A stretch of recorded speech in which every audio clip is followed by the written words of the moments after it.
Buenos días a todos.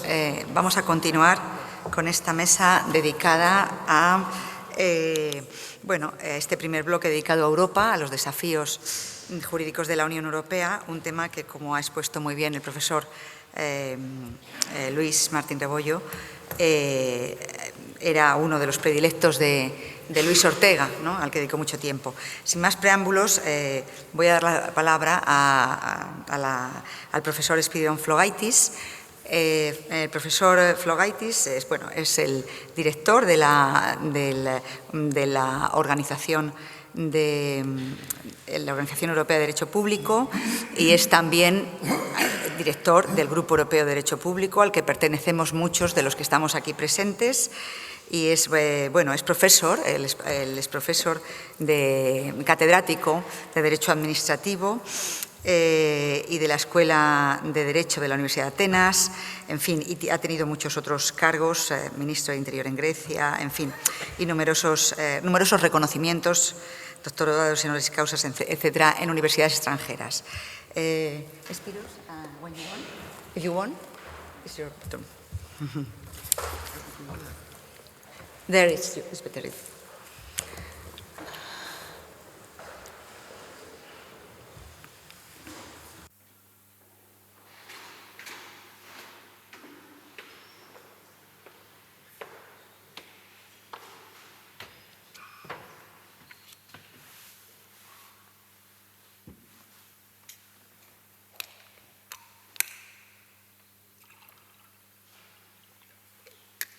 Good morning,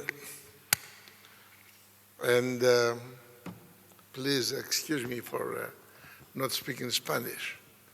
This is one of my biggest failures of life, but when I was young and we were trying to find ways of communication with the world, you had Franco, and Europe did not speak Spanish. And then you came up, and everybody speaks Spanish, but they are younger than me. Anyway, I am very honored to be here today with you in this memorial for the 10 years of the passing away of my friend, lifelong friend, Luis Ortega. With Luis Ortega, we met in the years of Rome, when he was studying with Massimo Severo Giannini, and I was also studying with Massimo Severo Giannini. And that year, the university was occupied all the year by the autonomy. So we did not go to the university. And Massimo Severo Giannini found for us hospitality in the Biblioteca della Corte dei Conti. And we saw two young Spaniards and the Greek trying to understand the word and the law. We met there and we became friends. Then we lost each other, and some few years later we met at Spetses again, when he was introduced to what we were trying to develop by his professor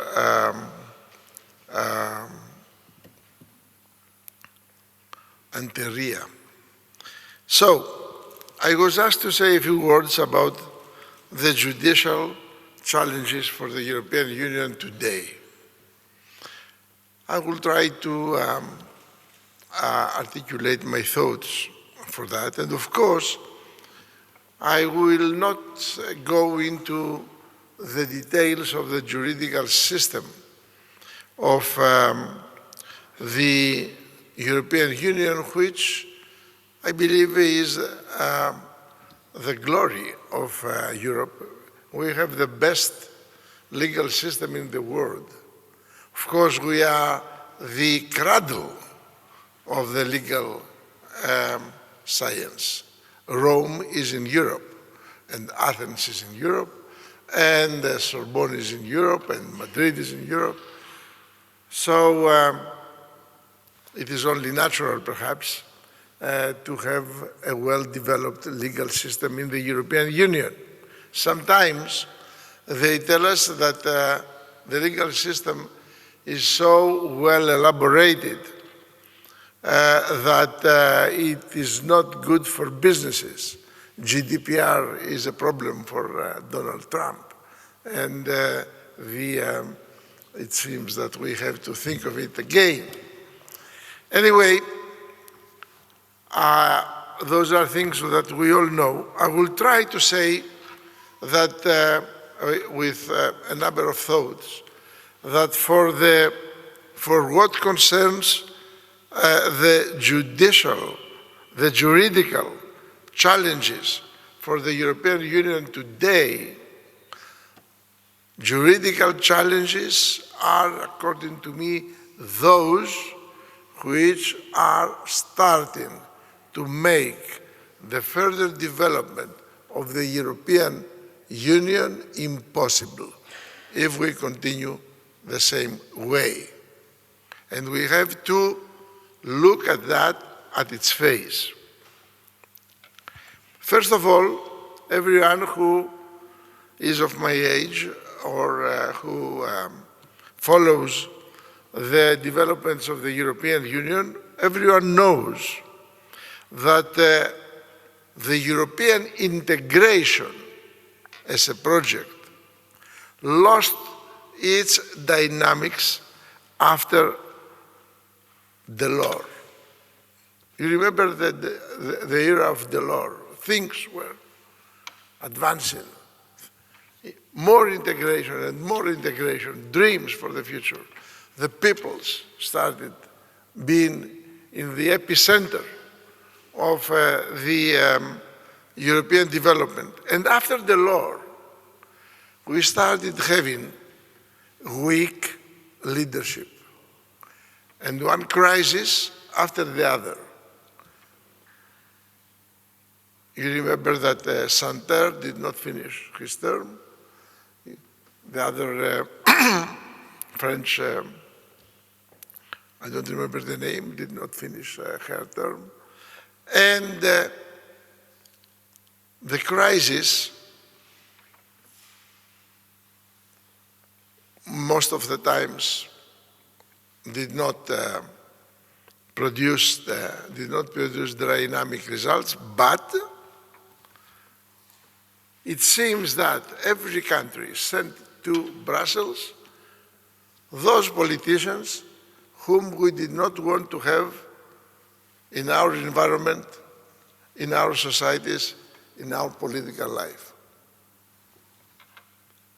This is the first thing which is important to understand if we want to talk of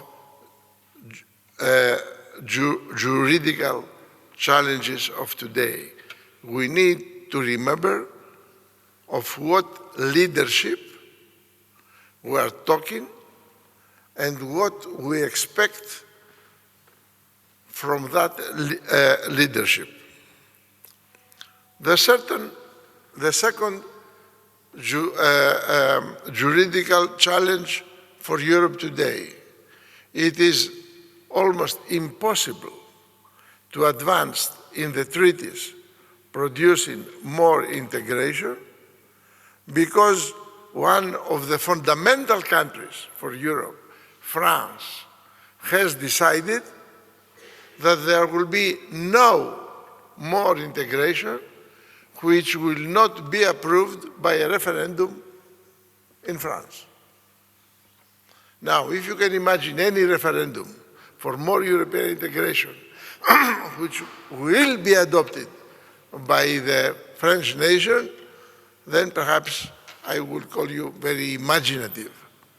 I believe that the further European integration, and this is a juridical challenge for Europe, has ended when France decided to abandon the very principle of the French Revolution, according to which we live in a country with representative democracy, and we elect the politicians in order to advance the future of the nation and not in order to have just a job and not doing their job when they may not be re-elected because the people are not following. Second judicial problem for the advancement of the European integration. At a certain moment, we learned that Germany cannot approve any new treaty for further integration of Europe, which will not be accepted by the Bundesverfassungsgericht, the German Constitutional Court, as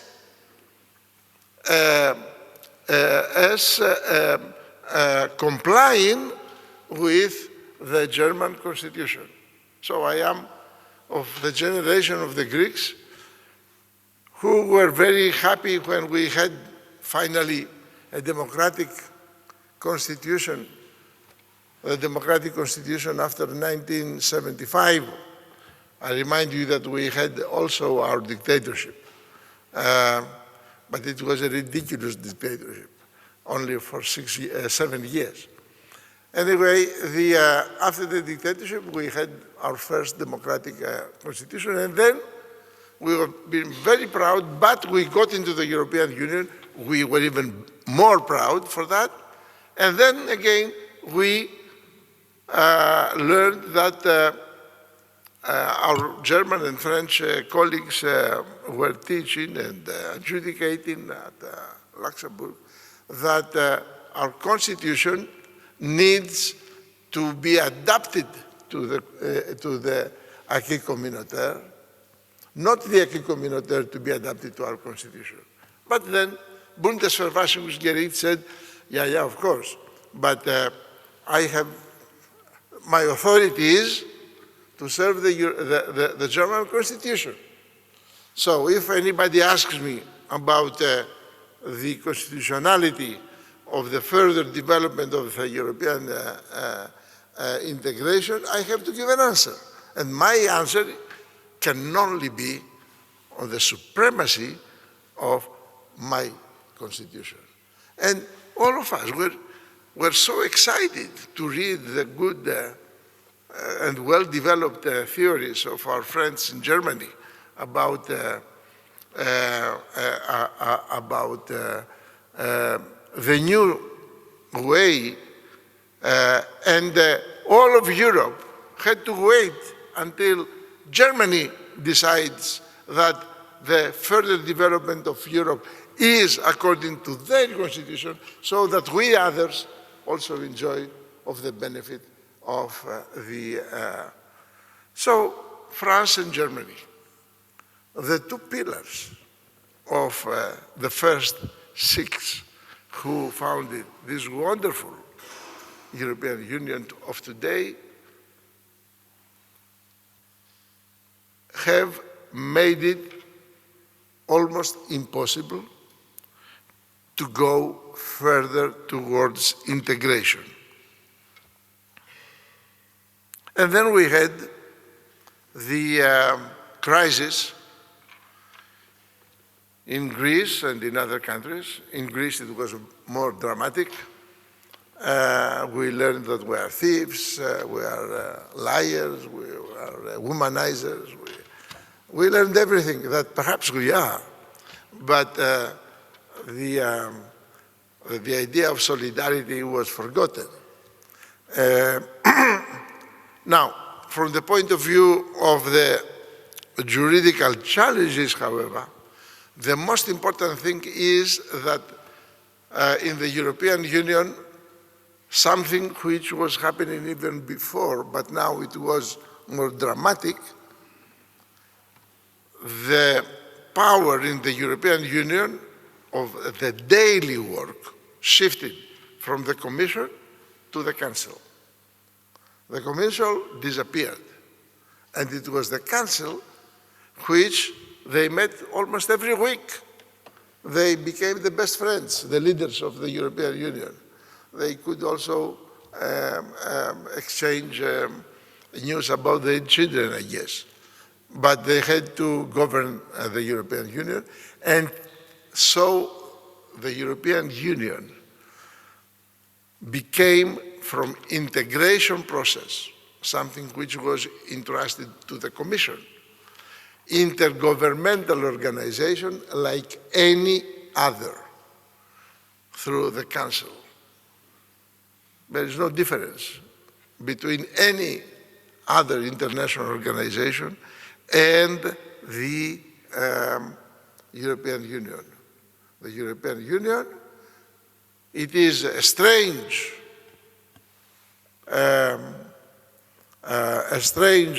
structure which has no executive because it is governed by a council. And then they have to meet and to meet and to meet and to have and eventually decide because Orban went to the toilet for a moment and they could have unanimity. Those are strange things for Europe, and we have not given this importance to them, but they are. If we have a Europe as intergovernmental organization, then the European Union is not what the peoples of Europe believe Europe it is. Then we have COVID-19. COVID-19 is a very important period which needs to be better studied because during COVID-19, Europe said at the level of the European Union and at the level of the states that the way we have edified Europe and the procurement system is not efficient. And it is not, I believe. So in order to face the crisis, we will go to the direct procurement. It was a very strange period for that, because this strange period, apart from the direct procurement, which proves that the system we have is not adequate for all situations, apart from the direct procurement, part of the money was meant to go and did go to the press in order to support the understanding of the peoples for what was happening. If you buy the press once, the press can remember that for some time at least. This has not been well studied because we remember all those things if it is about Hungary. But the European Union has 27 countries, and those rules apply to all of them. And now, and this is my last judicial challenge, juridical challenge for Europe, is that we are in a certain impasse. And in this impasse, we have found how to develop Europe. Why we need to develop Europe? Because what we have created is a Europe which works internally. But if you are outsider to the European Union, then Europe does not exist. We have created a common market. We have developed it very well. We have the economical, the businesses, they may work in the 27 countries in a homogeneous way. But when it is for us to go out of Europe, then we go as Spaniards, we go as Greeks, we export as Germans, we export as French, and we compete against each other. It's very interesting. And then, apart from the businesses, go to the policies of the foreign affairs. I had, before the last crisis that they are having now in Georgia, they were asking me about how they can accelerate their entrance into the European Union. And I said, you need to find one member state and make them understand that they have interest into supporting you. One, but not two, one. Because that's what we are from the outside. We do not exist. Sometimes people tell you, but to Europe, what is it going to do about this or that? Nothing, because it is a myth that we exist, if we're talking of foreign policy or of foreign commerce. And we found a way to solve our problems. Rearmaments. We're going to rearm Europe in order to defend itself from the Russians who intend to come to Gibraltar. You, the Spaniards, will have Gibraltar united for the first time with Spain because all of you will be taken by Russia. I'm not defending Russia. Russia has aggressed very bitterly, not only an independent country, but also a legal system. The legal system which makes us all civilized. But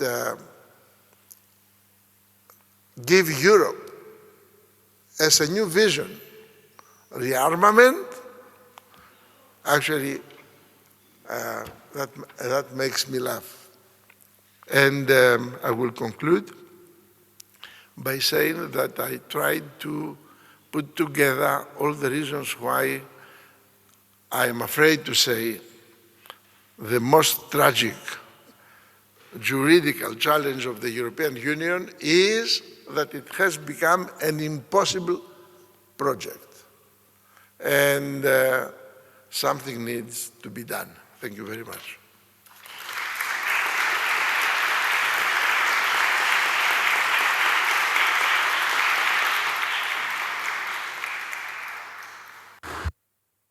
A continuación se va a proyectar un vídeo del profesor Sabino Cassese, que ha desarrollado toda su carrera, como muchos sabéis, en la Universidad de la Sapienza como catedrático de Derecho Administrativo y ha sido también magistrado del Tribunal Constitucional italiano. Se ha disculpado por no poder estar con nosotros, tenía una magnífica relación con Luis Ortega también, es maestro de maestros. En fin, pues si os parece, vamos a escucharlo.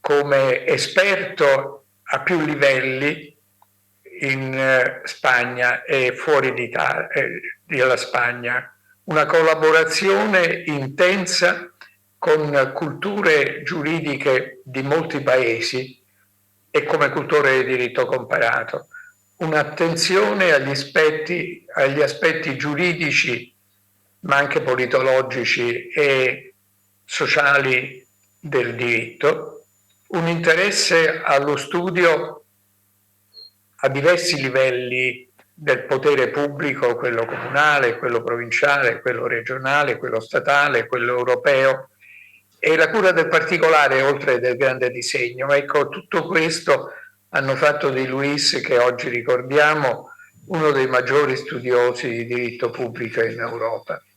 Io però voglio anche ricordare di lui il fatto che lui è stato un ponte tra le culture italiana e spagnola.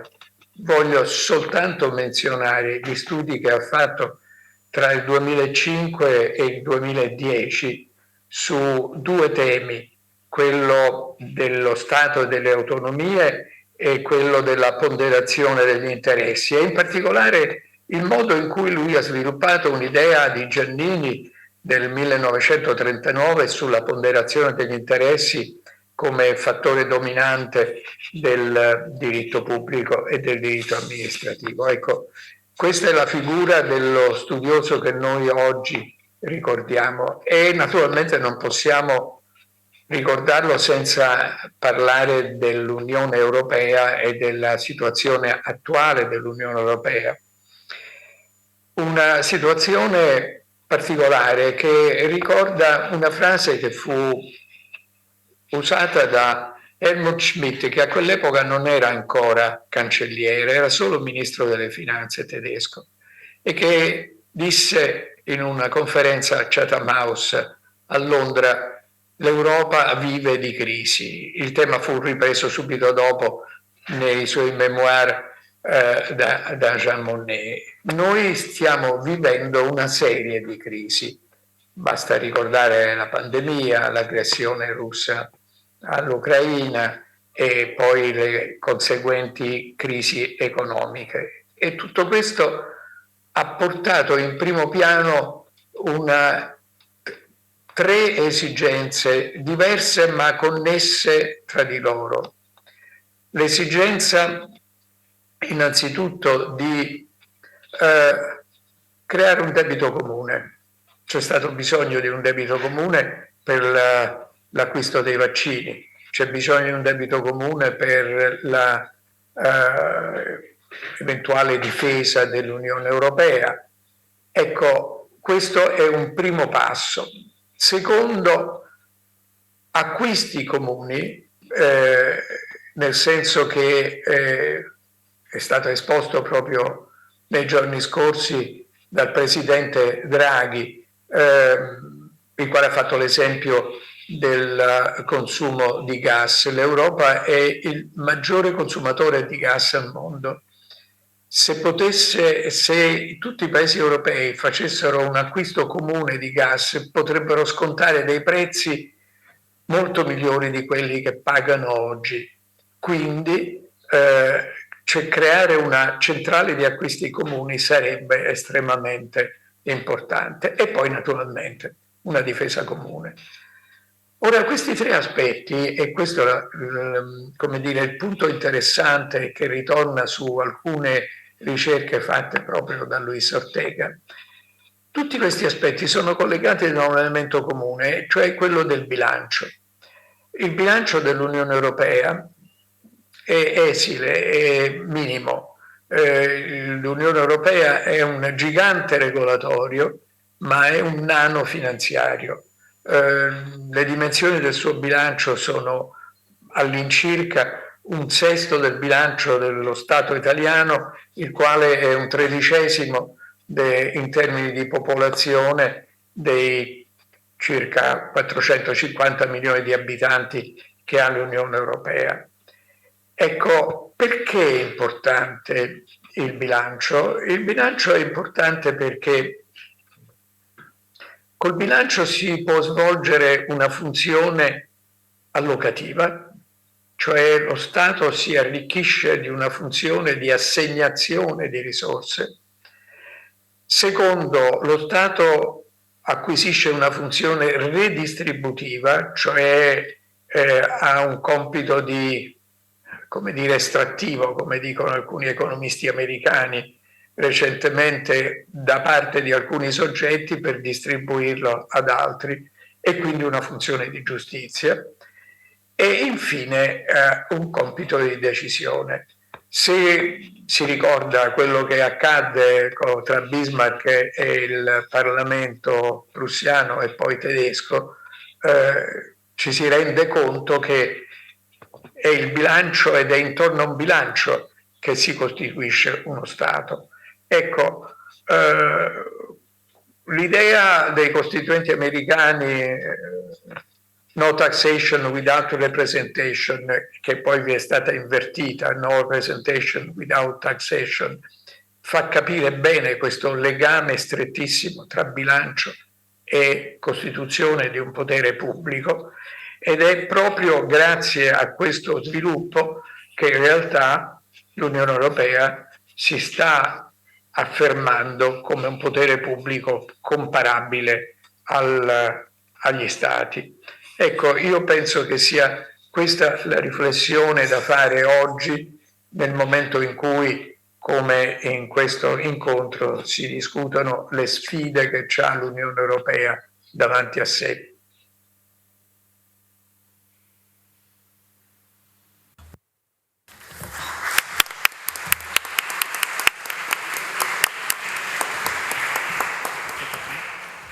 Sí, bueno, a continuación es el turno de la profesora Elisenda Malaret, catedrática de Derecho Administrativo de la Universidad de Barcelona, directora del Máster de Contratación Pública Avanzada de esta universidad, codirectora del Máster de Dirección Pública de la Escuela de Administración Pública de Cataluña y autora de numerosas publicaciones. Sin más preámbulos, Elisenda tiene la palabra.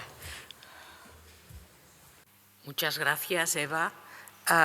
Es un honor tomar la palabra después de uno de los grandes maestros, de uno de los grandes constructores del derecho público europeo, en el que, como se señalaba, Luis Ortega jugó de puente.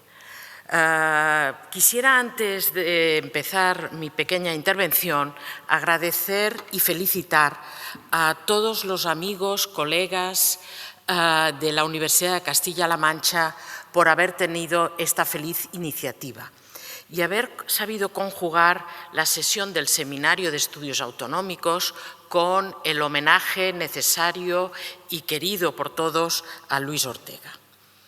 Es difícil volver a Toledo, volver a esta universidad, a las instituciones de Castilla-La Mancha, sin recordar, además emocionadamente, al amigo, al compañero, con el que compartimos tantas historias y tantas travesías.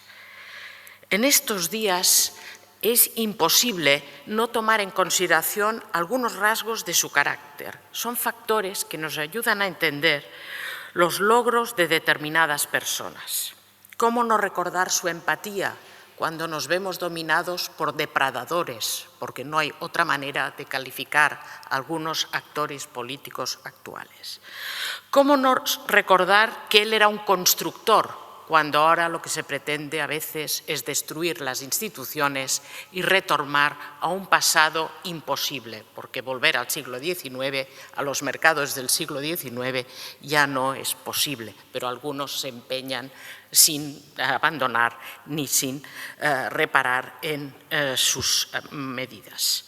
Reflejar ahora al amigo, a Luis, es retrotraernos a un periodo estimulante, un periodo de ilusiones colectivas, un periodo en el que yo diría que los retos individuales se entrecruzaban con los retos colectivos. Estábamos todos empeñados en construir la España de las autonomías, construir y vertebrar las instituciones democráticas. No podemos olvidar que España construyó el Estado autonómico junto al Estado social, y estas son un par que es constitutivo, yo diría, de las tareas de Luis, y todo eso lo hacíamos con el horizonte de la reciente integración de España a la Unión Europea. Voy a perfilar algunos apuntes a algunos rasgos de la personalidad de Luis, algunos esbozos.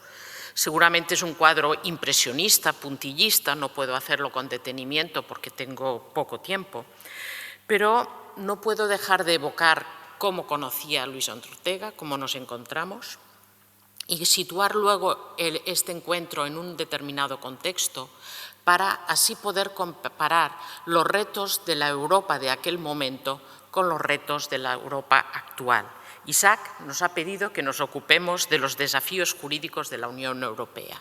Yo creo que más bien lo que voy a hacer es plantear cuáles son los desafíos casi de política legislativa que tenemos encima de la mesa. El encuentro con Luis. El encuentro con Luis fue impulsado, fue instigado, fue propiciado por el profesor García de Enterría. Él consideró, no sé por qué, estaba empeñado en que nos conociéramos. Yo estaba en Barcelona, Luis en aquel momento ya estaba en Castilla-La Mancha, para que nos conociéramos, para que trabajáramos juntos. Él consideraba que podíamos entendernos bien y realizar tareas conjuntamente y, sobre todo, él creía que por su trayectoria y por sus conocimientos y por su experiencia podíamos trabajar en una vertiente que era seguramente en el entorno internacional. Así pues, con este impulso, con esta digamos, generación que supuso el que nos pusiera en contacto García de Enterría, el gran vertebrador del derecho administrativo contemporáneo, a finales del 92, un año clave en España, Luis ya había dejado hacía un tiempo su faceta institucional en la presidencia del Gobierno, como ha evocado antes Luis Martín Rebollo, y estaba ya plenamente integrado en la Universidad de Castilla-La Mancha. Pues bien, coincidimos ¿dónde? En un café, en el Café Gijón. Nos citamos allí. ¿Y por qué evoco el Café Gijón? Porque creo que también es ilustrativo de estos cafés que también ha explicado Habermas en su libro sobre el espacio público, que fueron lugares esenciales para la divulgación y expansión de las ideas de la Ilustración, ideas de las que somos herederos y debemos continuar impulsando. Ahora que algunos quieren hablar de algo tan terrible, porque el concepto me parece espeluznante, de ilustración oscura. En estos tiempos, ya digo, que parece que solo tienen voz estos personajes, evocar el Café Gijón, evocar estos espacios que fueron los cafés, espacios de diálogo, de intercambio, de construcción de ideas comunes, de asunción de unos valores que se difuminaron en toda la sociedad y nos convirtieron en lo que somos. El Café Gijón es, pues, no solo encontrar un espacio de diálogo, en aquel caso para dos juristas jóvenes, sino también un lugar de literatura, de pintura, algo que apasionaba, como bien sabemos, a Luis y se traducía en estos libritos que también se han recordado a veces, que nos llegaban por Navidad, pero algo que yo creo que es inherente a nosotros, los europeos, viajeros cosmopolitas, utilizando la visión que nos ha transmitido un historiador emblemático como Figes. Pues bien, si las razones del encuentro ya las he señalado, tejer complicidades, colaborar, proyectar, integrar, interrelacionar, trabajar en red, ¿cuáles fueron los lugares en los que se concretó luego esta colaboración? Voy a citar dos referencias porque creo que son significativas de esta visión. Dos lugares geográficos de estas empresas comunes, yo diría. El primer encuentro, el primer sitio al que acudimos juntos para aportar nuestra visión, fue el Congreso Internacional de Ciencias Administrativas, organizado por el Instituto Internacional de Ciencias Administrativas, un instituto creado durante la República en Madrid, pero que luego los españoles, si habían estado presentes allí, no era para aportar derechos, no era para aportar valores sociales, sino quizá habían aportado otras visiones. En todo caso, con Luis fuimos a México en julio del 93, hicimos aportaciones, fuimos ponentes. Y en aquel momento, además, este instituto estaba formado por una gran personalidad del derecho europeo, que es Guy Brébant, buen amigo de algunos que están hoy en esta sala. Pues bien, si este fue un espacio, digamos, de trabajo, el de las conferencias del Instituto Internacional de Ciencias Administrativas, teníamos en aquel entonces la ambición de construir espacios de diálogo en el que participaran teóricos y prácticos, estudiosos de distintas disciplinas. Estas ideas fructificaron en otros entornos. Quizá nosotros no hemos logrado integrar un espacio institucionalizado así, quizá como consecuencia de la mayor atomización de las áreas de conocimiento que están en nuestras universidades y quizá también como resultado de una fragmentación muy grande de los cuerpos de la alta función pública en nuestra administración. Pues bien, en primer lugar, Instituto de Ciencias Administrativas. Con esta visión interdisciplinar que también guió el trabajo de Luis Ortega, en que se integraban, enriquecía la perspectiva jurídica con las otras ciencias sociales. El otro gran lugar de encuentro fue, como no, y ha sido evocado, Spetses. Yo asistí a la primera sesión en septiembre del 93, gracias a una invitación del profesor Flogaitis, y luego él ya estaba presente en aquella reunión, estaba también Luis Díez-Picazo, como no, y hemos ido coincidiendo a lo largo del tiempo en este espacio que es casi mágico por el encuentro que supone de manera informal con juristas de distintas geografías, de distintas tradiciones jurídicas y con distintas visiones, pero todos comprometidos con Europa. Pues efectivamente, Luis Ortega era compromiso con Europa y por ello se empeñó en traducir a la práctica este compromiso. Construyó equipos de la que dan buena muestra el magnífico ramillete, yo diría, el magnífico abanico de profesores y profesoras que hoy dan clases en la Universidad de Castilla-La Mancha. Construyó instituciones, el Centro de Estudios Europeos, el Seminario de Estudios Autonómicos, que vamos por la edición 35, un espacio de encuentro de distintos juristas, provenientes también de nuevo de distintas geografías, un espacio puente para construir la España de las autonomías, la España social, esta España integrada en Europa. Luis era un cultivador también del derecho europeo, un impulsor de obras colectivas, ya se ha citado, no volveré sobre ello. Pero el otro compromiso de Luis era el compromiso con la justicia social. La atención a ciertas temáticas lo muestran. Una ambición por europeizar, por desnacionalizar, utilizando un término que a veces se ha utilizado en otros entornos. Pues bien, la atención a temáticas como los derechos, la igualdad, la cohesión social, los servicios públicos muestran bien este compromiso con la justicia social. Un talante también, un estilo, una manera de trabajar, dialogar, negociar, pero esta manera de trabajar era sobre todo una manera para atraer, para abrir, para incorporar, para agregar, para sumar voces en un trabajo que los entendía de manera colectiva y nunca como tarea individual. Yo diría a veces, pensando un poco en esta manera de hacer, esta sonrisa permanente que antes se decía, yo pensaba en un trabajo que ilustra bien esta perspectiva y es su tesis. ¿Por qué? Él trabaja sobre los derechos sindicales de los funcionarios, una selección de tema orientada por sus convicciones, un objeto en aquel entonces original en línea con su fértil imaginación y lo elabora en un contexto europeo. La Roma de la Italia, miembro fundadora de la Comunidad Económica Europea, a la que entonces todavía no pertenecíamos. Pues bien,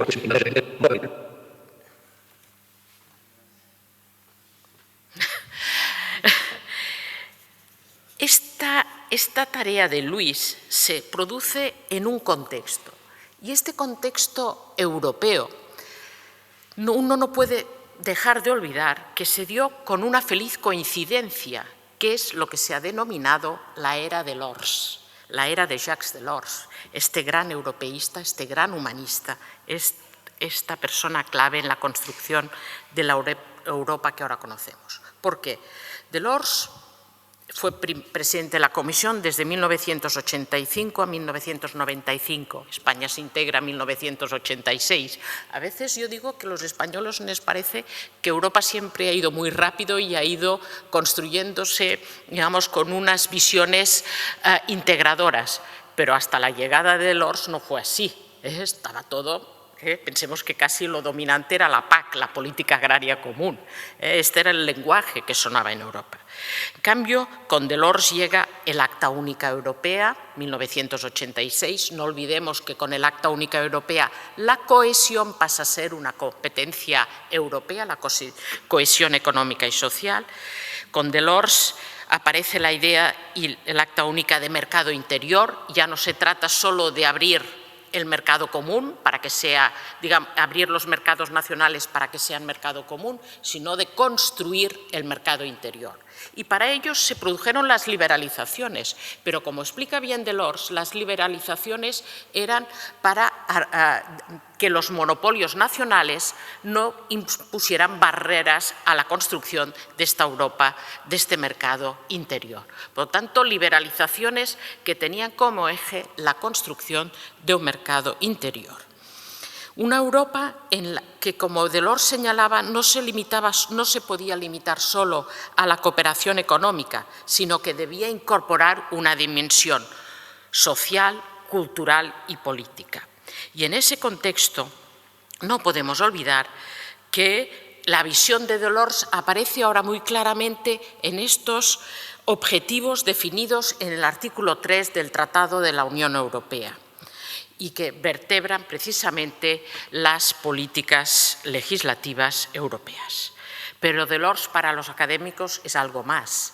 Es Eureka, el programa de investigación, es también Erasmus, un programa de intercambio de estudiantes. Por tanto, la construcción de un programa de investigación, de un programa de intercambio de docentes, de estudiantes, por tanto, sentando las bases de esta circulación de ideas fundamental para la construcción europea.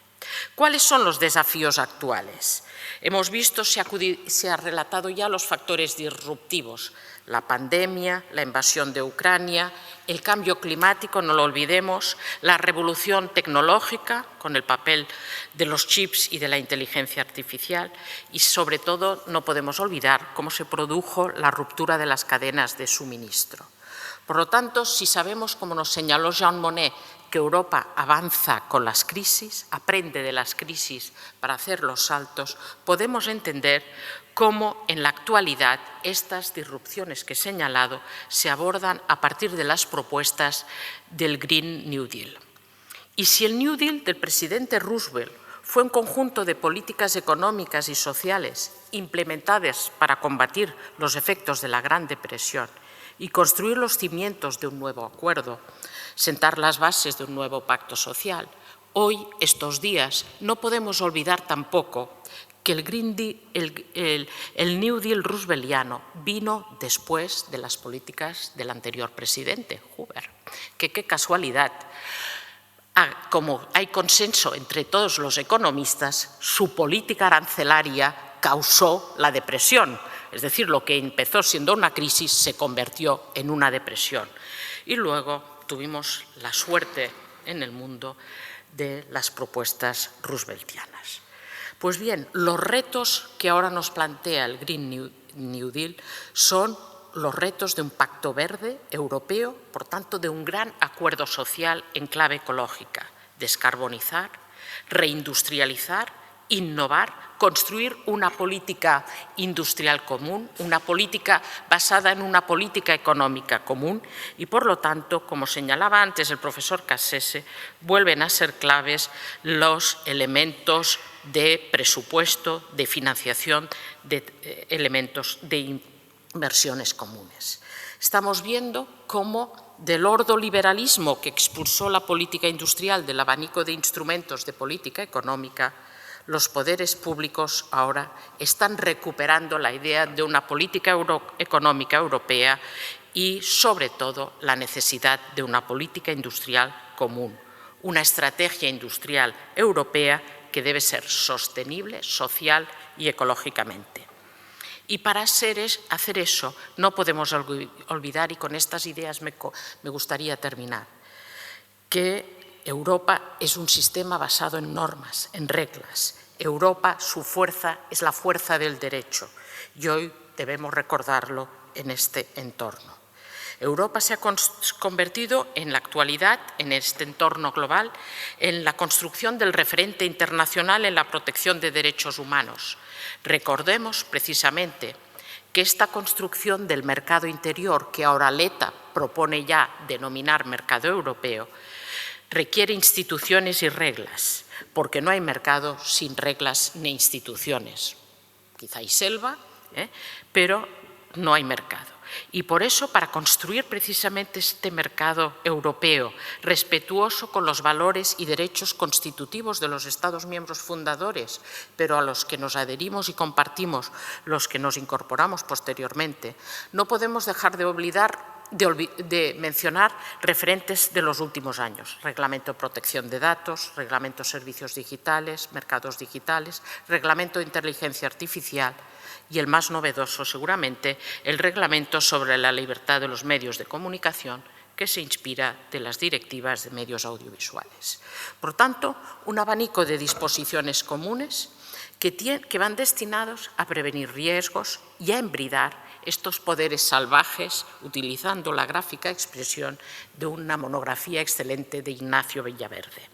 Un marco, pues, de libertades y de responsabilidades, pues, como sabemos, la Unión Europea se fundamenta en los valores de respeto a la dignidad humana, la libertad, la democracia, la igualdad, el Estado de Derecho, de respeto a los derechos humanos, incluidos los pertenecientes a minorías.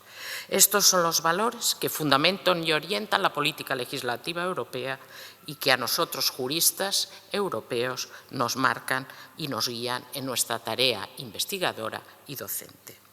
Nada más, muchas gracias. Quisiera solo terminar recordando algunas palabras, el tríptico que se denomina de Jacques Delors, que decía: la cooperación refuerza, la competencia estimula y la solidaridad nos une. Nosotros, europeos. Muchas gracias.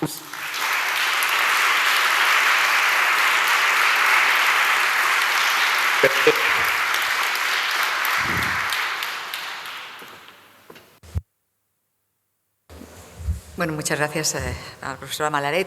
A continuación se va a proyectar un vídeo del profesor Marco de Alberti.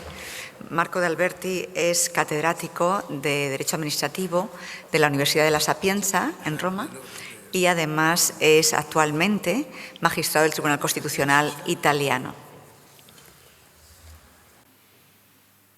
Per me è un grande piacere e un grande onore essere qui con il professor Sabino Cassese a ricordare Luis Ortega. Abbiamo avuto tanti colloqui insieme, noi tre,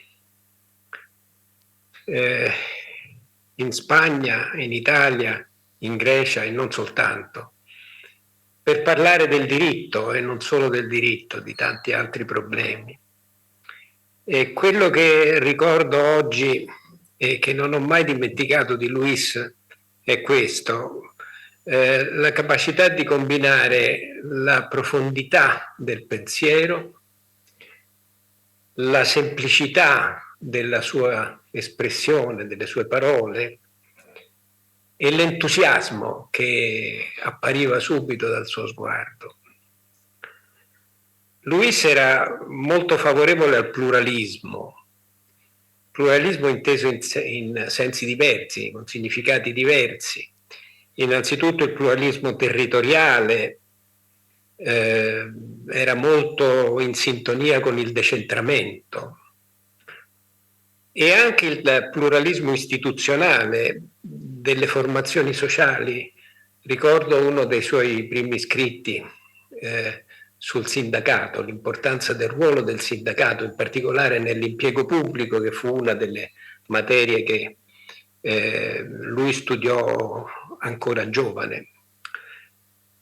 E poi ancora era molto favorevole alla difesa dei diritti fondamentali, sia negli ordinamenti nazionali che nell'ordinamento dell'Unione Europea e in Europa in generale. Insomma, possiamo dire era in sintonia con un'idea di costituzionalismo europeo che trascende anche l'Unione Europea. Il pluralismo e la difesa dei diritti fondamentali erano da Luis considerati fattori essenziali per la tenuta della democrazia e della rule of law e per il perseguimento della giustizia sociale. Lui amava definirsi un socialdemocratico. Convinto europeista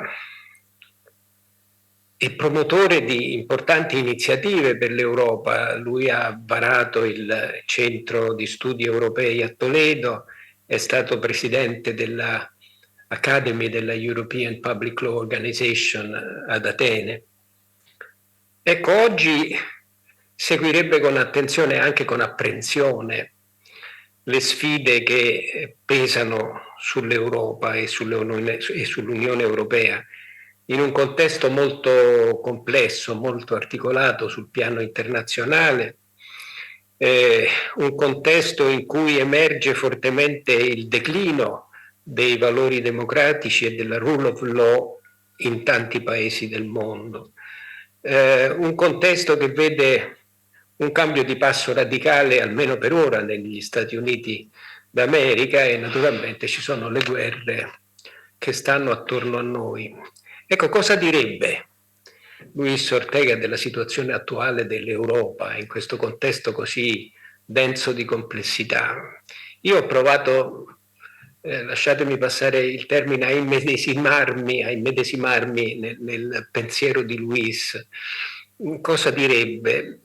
Sicuramente concorderebbe sul fatto che l'Europa ha in questo momento sempre più necessità di essere meno sola nel contesto internazionale, ha necessità di rafforzare la sua sicurezza interna, la sua politica estera comune e di potenziare se stessa sul piano della innovazione scientifica e tecnologica. Lo ha ricordato anche molto bene il rapporto di Mario Draghi sulla competitività dell'Unione Europea, naturalmente senza che l'Europa si lasci schiacciare dai giganti delle piattaforme telematiche, dai colossi delle piattaforme digitali.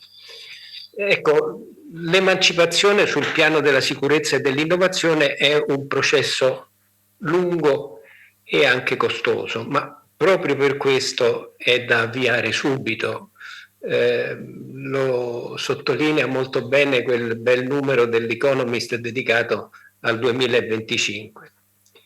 Un ultimo punto, certamente Luis concorderebbe sul fatto che la sopravvivenza dei valori democratici e della rule of law dipende largamente dall'Europa, che è stata culla del rule of law, dello Stato di diritto, e recentemente ha anche tentato di ampliare le stesse dimensioni e i significati della rule of law, che non è soltanto rispetto delle leggi, questa era la prima definizione generale della rule of law, della legalità, ma è anche, deve essere anche controllo sui poteri pubblici sempre più efficace, e anche controllo sui poteri privati, che si veda soprattutto l'esempio americano, sono sempre più potenti, e anche deve essere anche contrasto alla corruzione, non soltanto in via punitiva, ma anche in via preventiva. Deve essere potenziamento della trasparenza nelle attività di governo, sicura separazione dei poteri, indipendenza della magistratura. L'Europa ha avuto anche dentro di sé problemi di questo tipo. Deve essere tutela effettiva dei diritti. Ecco, l'Europa, su questo io sono sicuro che Luis concorderebbe, deve tentare di riaffermare, di consolidare e di diffondere con forza tutto ciò nel mondo. E sarebbe essenziale da questo punto di vista una vicinanza forte con il Regno Unito. Perché? Perché in Inghilterra la rule of law ha delle radici antichissime e fortissime. Io non so se questo possa portare un giorno al superamento della Brexit, questo dipende dalla politica, ma dal punto di vista giuridico già fin d'ora credo sarebbe molto importante un dialogo forte tra le corti costituzionali degli Stati membri dell'Unione Europea da un lato e la Corte Suprema del Regno Unito dall'altro. Ci sarebbe una cross-fertilization molto utile dal punto di vista della tutela dei valori in cui Luis ha sempre creduto e per i quali ha lavorato così intensamente.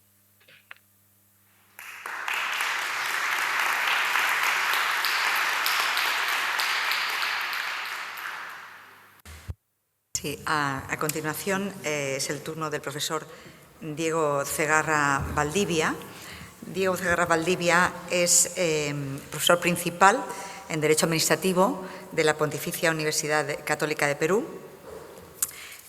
donde también es allí el director de la Maestría en Derecho Administrativo, el jefe de la Oficina de Academia de Internalización de la Facultad de Derecho y autor de numerosas publicaciones. Diego, cuando quieras.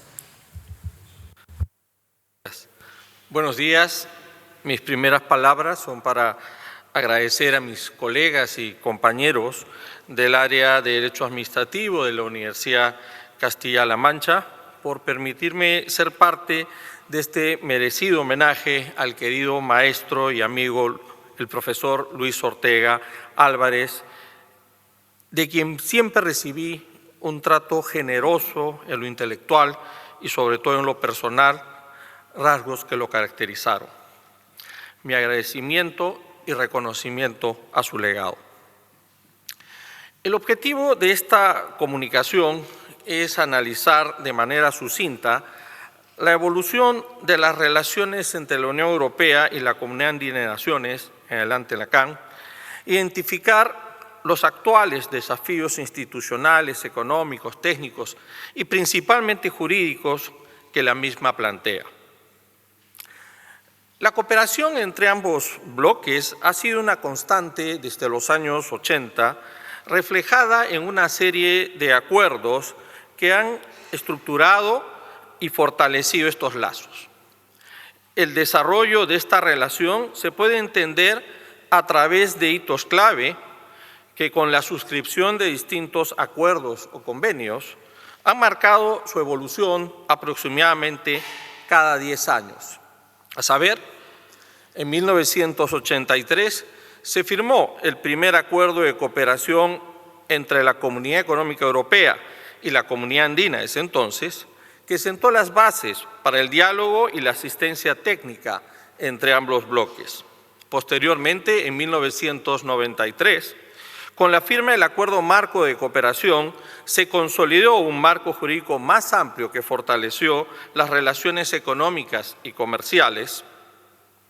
En este acuerdo, por primera vez, la Unión Europea manifestó su intención de favorecer la profundización y consolidación del proceso andino de integración. 10 años después, en 2003, se firmó el Acuerdo de Diálogo Político y de Cooperación que amplió significativamente el alcance de las relaciones entre ambas regiones. Este acuerdo no solo abarcó el ámbito económico y comercial, sino también incluyó compromisos en materia de derechos humanos, democracia, gobernabilidad, modernización de la administración estatal y cooperación en diversas áreas estratégicas. Un aspecto destacable de este instrumento es que reitera la necesidad de consolidar el proceso de integración regional dentro de la CAN, un objetivo que, hasta la fecha, sigue sin alcanzarse plenamente. Finalmente, en 2012, se suscribió el acuerdo comercial entre la Unión Europea, Colombia y Perú, al que luego se sumó Ecuador en 2016. Este acuerdo multipartes surgió tras el intento fallido de un acuerdo de asociación entre la Unión Europea y la CAN, debido a las divergencias entre los Estados miembros de la CAN. Su importancia radica en que permitió la apertura de los mercados de ambas partes y estableció un entorno empresarial más estable y predecible. Además, incluyó disposiciones sobre barreras no arancelarias, competencia, transparencia, derechos de propiedad intelectual y reducciones arancelarias significativas, beneficiando así el comercio bilateral. Más allá de los avances generados por los acuerdos antes identificados, las relaciones entre la Unión Europea y la CAN han enfrentado desafíos considerables de integración en lo institucional, económico, técnico y en lo jurídico. Uno de los más relevantes radica en la falta de consolidación de la integración económica y jurídica dentro de la CAN, la no implementación plena del mercado común andino y la descoordinación en políticas comerciales exteriores han debilitado su cohesión normativa y económica frente a la Unión Europea. Esto se evidencia en la firma de acuerdos comerciales bilaterales diferenciados entre algunos Estados miembros, Colombia, Perú y Ecuador, y la Unión Europea, excluyendo a Bolivia, lo que ha generado una asimetría normativa dentro de la CAN y no ha contribuido a la integración dentro de la misma. Esta falta de uniformidad ha dificultado las negociaciones en bloque. También debe repararse en que mantener una relación jurídica con la Unión Europea implica la necesidad de adecuarse a altos estándares normativos, los cuales abarcan diversos ámbitos, tales como derechos humanos, protección ambiental y desarrollo sostenible. En este contexto, los países de la CAN enfrentan dificultades estructurales para armonizar sus ordenamientos jurídicos internos con dichas exigencias. Un ejemplo relevante es el Pacto Verde Europeo, que impone nuevas restricciones a las importaciones vinculadas a la sostenibilidad de la producción, como son la limitación en el uso de pesticidas y productos químicos, la reducción de la huella de carbono y el cumplimiento de normas sobre deforestación y protección de ecosistemas.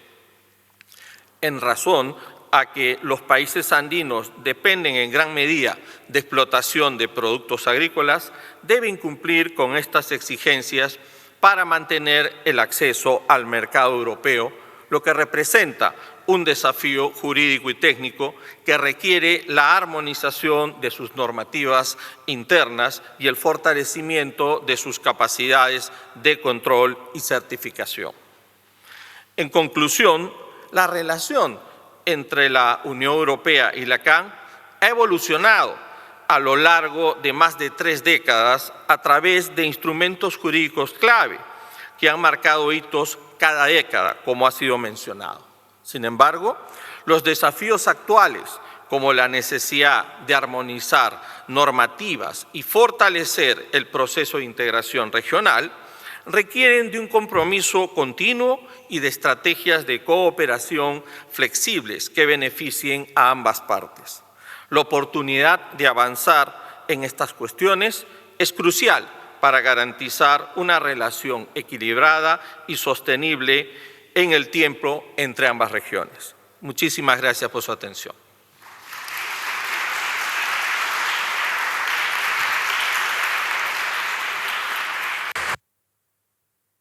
Bueno, para terminar esta mesa, este primer bloque sobre Europa, que debía moderar mi querida compañera Susana de la Sierra, a la que nos ha pedido que la excusemos, que sintiéndolo mucho, esto lo sabemos todos, le hubiera encantado estar aquí con nosotros. Debo decir que nos falta solamente, y que yo he intentado, quiero decir, sustituirla de la mejor manera posible, nos falta solamente escuchar y ver un vídeo de la profesora Martina Conticelli, que es catedrática de Derecho Administrativo en la Universidad de La Sapienza, en Roma, y que tiene numerosas publicaciones también en el ámbito del derecho público, así que yo creo que lo mejor es escucharla por su estrecha relación que tenía también y el cariño que tenía con Luis Ortega.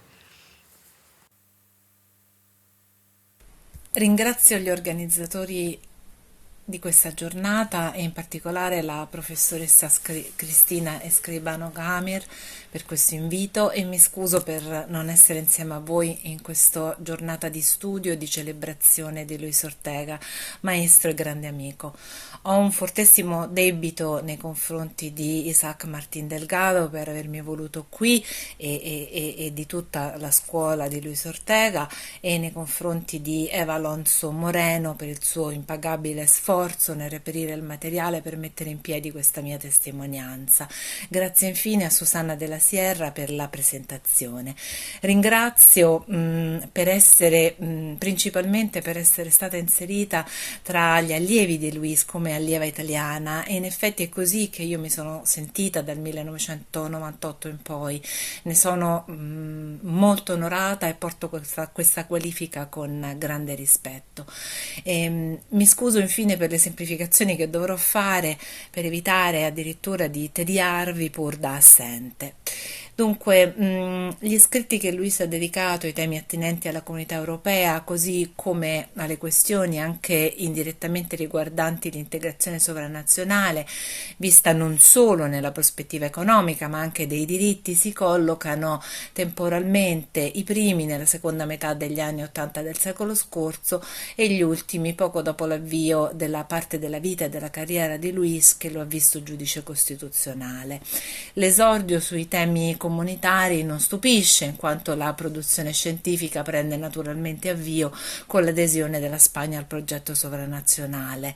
In quegli anni e nei primi lavori sull'integrazione, Luis si dedica principalmente agli effetti della partecipazione dello Stato spagnolo nei confronti delle caratteristiche ordinamentali tracciate dalla recente Costituzione, per quanto riguarda le funzioni e i raccordi tra lo Stato nelle amministrazioni centrali e periferiche, le comunità autonome e i poteri locali. In più scritti egli ritornerà peraltro su questo tema, che è l'oggetto principale di questo seminario annuale che oggi ci ospita, voluto proprio da Luis. Si tratta di un tema particolarmente rilevante a livello politico, ma anche non semplice da trattare nella prima fase o in quella prima fase, in quanto non pienamente assestato nella sua disciplina e negli anni successivi destinato a divenire peraltro sempre più complesso a fronte delle diverse istanze di rivendicazione che ruotano anche attorno al perno della partecipazione sovranazionale in misura diversa. L'approvazione della Costituzione in Spagna infatti avviene, come noto, alla fine del decennio precedente all'anno in cui Luis pubblica Administración Periférica y Descentralización, la presencia territorial del gobierno de la nación en el marco de un Estado autonómico y miembro de las comunidades europeas. Uno scritto nel quale la questione delle implicazioni dell'adesione spagnola alla comunità europea resta comunque sullo sfondo rispetto alla profonda analisi che egli invece conduce dei ruoli e delle funzioni dell'amministrazione periferica in uno Stato autonomico quale quello disegnato dalla nuova Costituzione. Più centrale appare invece la prospettiva dell'integrazione in un contributo di qualche anno più recente, più tardi, sulla Carta Europea dell'Autonomia Local e l'ordinamento locale spagnolo, nel quale l'autore discute contenuto, natura e collocazione nell'ordine delle fonti del documento del Consiglio d'Europa e ne esalta il potente valore in termini di affermazione della partecipazione in chiave democratica, ma anche del pluralismo, quello che egli definisce come il valore interpretativo della Carta para la configurazione dell'ordinamento locale spagnolo. In quegli stessi anni in cui Luis si dedica a questi lavori, la scienza del diritto amministrativo in Europa inizia a indagare la portata amministrativa dell'integrazione. Esce nel 1988 la grande opera di Jürgen Schwarze sul diritto amministrativo europeo, che sarà poi tradotta anche in inglese. Nasce nel 1989 il gruppo europeo di diritto pubblico. In Italia si inizia a lavorare su temi di diritto amministrativo europeo. E quindi il ruolo della Commissione, la funzione pubblica, la funzione esecutiva, la comitologia, nonché, mi piace ricordarlo, i procedimenti di coamministrazione. Rispetto a questi studi che egli richiama indirettamente, dei quali si occupa più tardi in una fase successiva, egli riconosce che l'apporto della migliore scienza del diritto amministrativo europeo e del diritto amministrativo europeo stesso quindi sta nell'aver ricondotto l'intera attività amministrativa ai principi dello Stato di diritto e della legalità. Più avanti, in altri scritti, ne discuterà ancora con riguardo all'integrazione amministrativa europea nell'ordinamento domestico, questa volta spagnolo. Con un successivo passaggio i lavori di Luis, e quindi in un secondo momento, si concentrano maggiormente sulla esigenza di collegare i diritti alla cittadinanza europea, obiettivo rispetto al quale egli giunge con il commento alla Carta di Nizza, ma anche con l'analisi del rapporto tra Europa dei diritti ed Europa sociale, cui segue il commento ai lavori sul progetto della Costituzione, al suo fallimento e infine alla configurazione configurazione istituzionale raggiunta nei nuovi trattati. In queste occasioni egli ha sempre modo di tornare sul tema del regionalismo, con riguardo al progetto di Costituzione europea, ad esempio, coglie spunti per segnalare le difficoltà di tradurre in ambito sovranazionale le molte diverse istanze provenienti dalle diverse comunità autonome. Finché, dinanzi alle avvisaglie delle diverse criticità nella stesura, così come nell'approvazione di una Costituzione per l'Europa, il cui fallimento egli imputa all'eccessivo ruolo degli Stati a fronte del coinvolgimento dei cittadini, inizia a emergere lo scetticismo dello studioso. Uno scetticismo, badate bene, non mai sul progetto in sé, quanto sulla sua fortuna e sui suoi presupposti. Come quando, nel commentare la prospettiva di riforma delle istituzioni richiamata nel progetto di Costituzione, egli cita il caso del conflitto in Iraq e ci rammenta che gli europei, in questo caso, possono iniziare a rendersi conto del fatto che l'Europa non disponga di uno strumento politico efficace per opporsi o semplicemente dinanzi alle strategie internazionali degli Stati Uniti. Questa è una, traduzione mia di un passaggio che è evidente in uno scritto di Luis. Analogamente simili problematiche imputa alle strategie internazionali di sicurezza interna, ed esterna della comunità. In questa produzione che io ho limitato nell'analisi a quella che in qualche modo riguarda l'integrazione sovranazionale, le caratteristiche dell'uomo e dello studioso e del giurista europeo sono sempre immediatamente visibili, come lo sono state anche nell'esperienza di ricerca, nell'esperienza di vita, che comprende anche i compagni che egli ha scelto nel suo viaggio accademico, così come la scuola che egli ha fondato. Tali caratteristiche peraltro sono state già ampiamente presentate da Sabino Cassese e da Marco D'Alberti, sicuramente negli scritti che essi hanno dedicato in omaggio nell'occasione dell'omaggio che la scienza giuridica spagnola ed europea ha dedicato a Luis a pochi mesi dalla sua scomparsa. Queste sue caratteristiche, che poi sono appunto proprie degli scritti che l'occasione mi ha dato modo di rileggere, lo dipingono come quella persona con cui cenare o fare una passeggiata era un privilegio, un momento di elevazione culturale ed affettiva, oltre che un'esperienza più utile di tanti giorni in biblioteca. C'è un punto da rilevare: se l'occasione del discorso orale e informale gli consentiva di tratteggiare con poche parole un pensiero che dimostrava un intuito raffinato e grande respiro delle idee, velocissimo nell'elaborazione, così come quando disegnava i tratti dei suoi disegni, l'affresco degli scritti e quindi la tradizione più formale appare quantomeno differente. L'analisi non è mai rapida, il discorso non è mai apodittico, il ragionamento, pur se giungendo agli stessi risultati di cui ho appena detto, prende corpo per mezzo di una profonda e lucida analisi di dettaglio che si dispiega parola per parola, elemento per elemento, in ogni singolo assunto del suo pensiero, che cresce e si sviluppa nel corso delle pagine e tiene il lettore appunto attaccato al dipanarsi appunto delle riflessioni. Senza apparire ideologico, tuttavia le sue letture e lo sguardo che gli dà dei diversi temi lasciano sempre trasparire una grande carica di passione. Due ultimi primi punti. Luis Ortega, da giurista europeo, ha ricercato il dialogo con i giuristi europei, o meglio con il diritto pubblico europeo.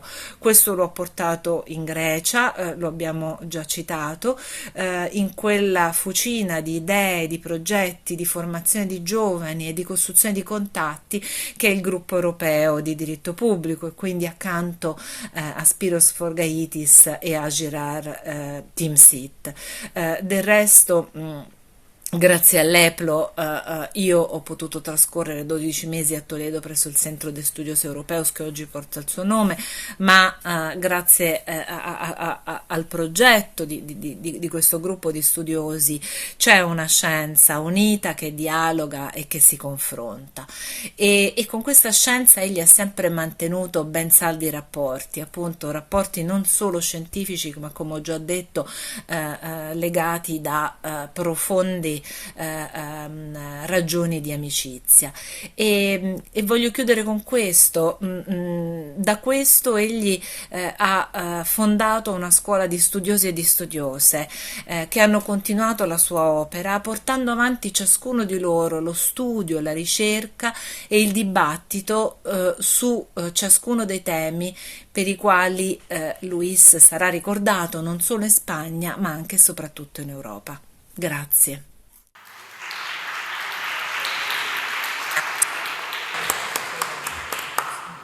Pues cerramos esta sesión y dando las gracias a todos los que han participado por sus interesantes contribuciones, emotivas también, en el recuerdo del maestro Luis Ortega. Pasamos al café, me parece que nos espera. Gracias.